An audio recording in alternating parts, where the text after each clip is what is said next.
Hi guys, welcome back to the channel. This is Dina Straight.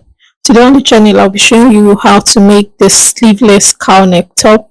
If it's something you're interested in, you want to keep watching, give this video a thumbs up and let's get right into the tutorial. So to start off, I have my pattern paper. I've gone ahead to mark my starting line, and then from there I'm just going to mark my vertical measurement, which is the shoulder to my chest point. Now to get your chest line, go ahead and divide your round bust by 6 and then add 1.5 inches to that. Okay, that's to get your chest point. And then I'm marking the full length. I'll go ahead to make horizontal lines at those points which I just marked. So after doing this, the next thing I want to do is to label. So I have the length and I have the chest. So the starting line is our shoulder point. At that area now, go ahead and take half of the shoulder measurement I'm working with. I'm going to mark it down at that point. And then from there, I'll go down by 1 inch for my shoulder slant. I'll be using a neck width of 3.5 inches since this is not going to have a zip. And I'll connect from my shoulder slant point to the neck width. So this is what I have, and I'll just connect a straight line to meet the chest line like so. So now note that we're going to be using this pattern to cut for both the front and the back. So we're going to be working for both the front and the back, okay? So I took the midpoint of the line which I just marked and I came in by 1/2 inch, and I'm going ahead to mark 1/4 of a round bust on the chest line and I'll connect it together. So this is the armhole curve for our front. I'm just going ahead to curve it and then I'll mark that off the back. So we know that the front armhole is 1/2 inch deeper than that of the front. So I'm going ahead to add 2 inches to that. So I added 1.5 inches to that. Now for the neck depth, I marked a neck depth of 1.5 inches, which will serve for that of our back piece. Considering that the front is a cow neck, we actually don't need this. So we just need this for the back. So now that I've marked this, I omitted marking my waistline. So I'll go ahead and mark the half length, that's from the shoulder to the waist point, and I'll make a horizontal line there also. So after marking that, I'll go ahead and place 1/4 of my round waist measurement. That's your one waist circumference divided by 4. I'm also going to add that 1.5 inches to it. And at the base, I'm going to add the hip measurement divided by 4 and then 1.5. So note that the 1 inch there is for joining allowance, while the 1/2 inch is for ease because you don't want this to be fitted around your body. Okay, and I will use my rule to just connect the points which I have marked together like so.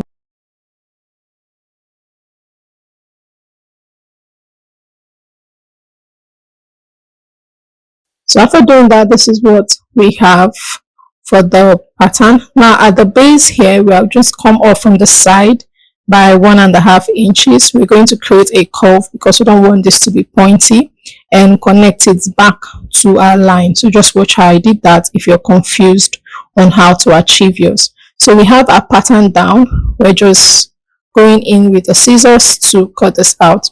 So while cutting the armhole area, ensure to cut out that of the back because we'll be cutting the back piece first before cutting the front. So just follow through with what you have. Just watch how I'm cutting this.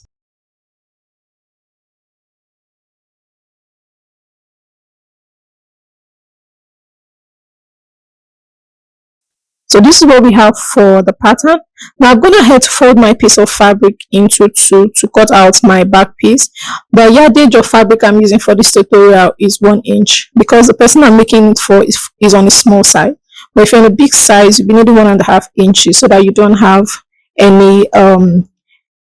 any issues with your fabric. So you can see I just cut out exactly where I had on my pattern.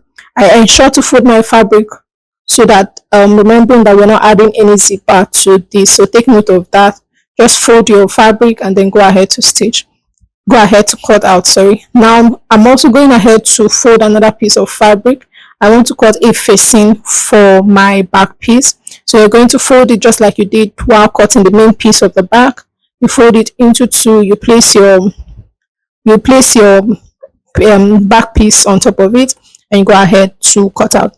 Now while cutting the facing for the back, ensure that around the armhole area it goes down at least 2 inches around the armhole area so that you can properly stitch that down.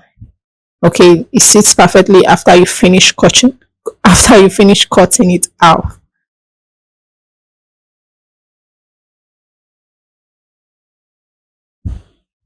Okay, now that we have the pattern, we have the facing.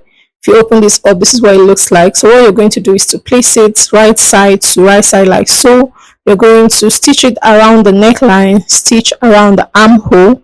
Okay, that's what we're going to do with our back piece. Stitch the neckline, stitch around the armhole to keep that closed since we're not adding sleeves to this. So I'll just pin this and keep this aside so that we can continue working on this.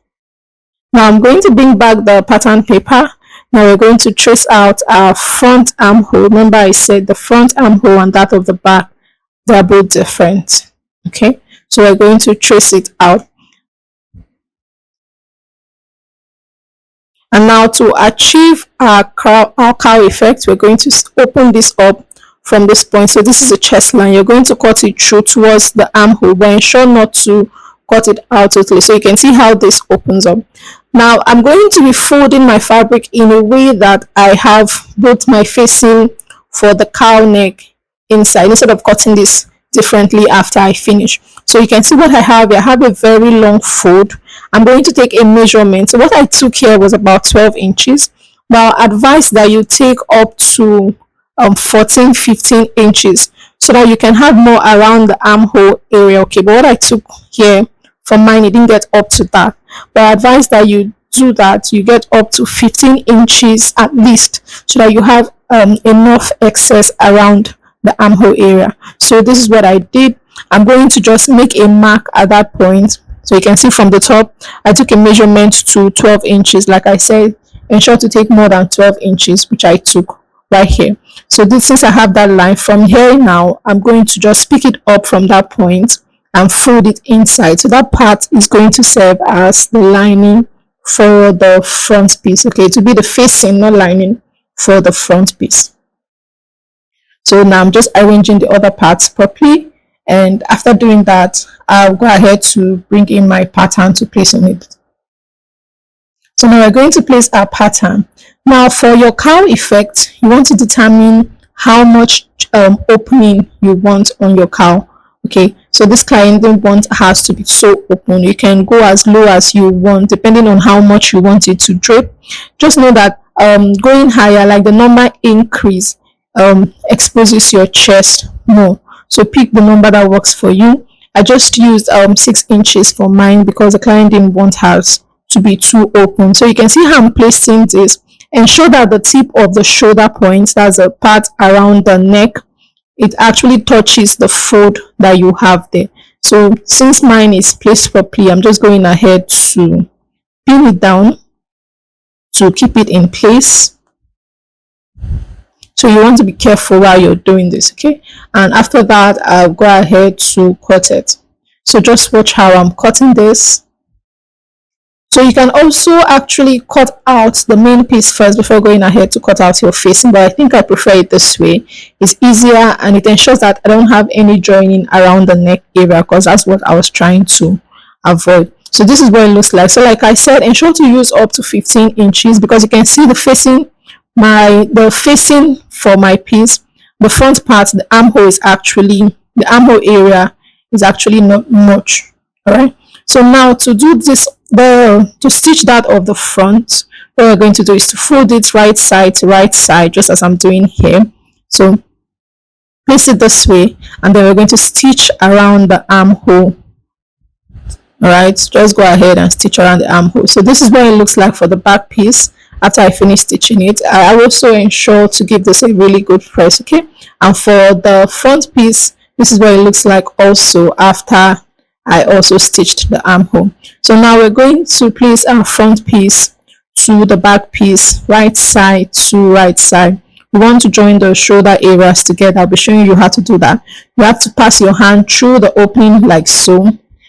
Bring out the shoulder areas, align them properly. Now in this area, if you notice that you have any loose ends, just go ahead and make adjustments before you align them. Use your pins to hold them together. Okay, don't be afraid to work with your pins. It's going to make your work easier, better and neater.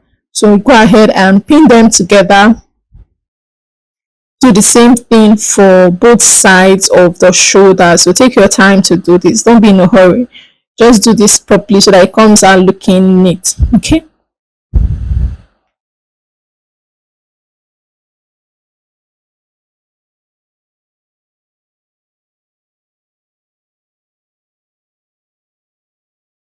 This is what it looks like after I finish stitching down. You can see how fine this looks. Okay, so this is the right side. Now we're going to just place this right side to right side again because we want to stitch the sides. Go ahead and close the sides down by 1 inch, which we added for our stitching allowance. So this is what it looks like after I finished. Now the final thing to do on this is to go ahead and hem the base by folding half of an inch twice. So this is the final look. This is what it looks like after I finish hemming. So you want to give this a really good press so that you can see how beautiful it looks and you can see the drape of our cowl. If you enjoyed watching this, don't forget to subscribe. Thank you for watching. Bye.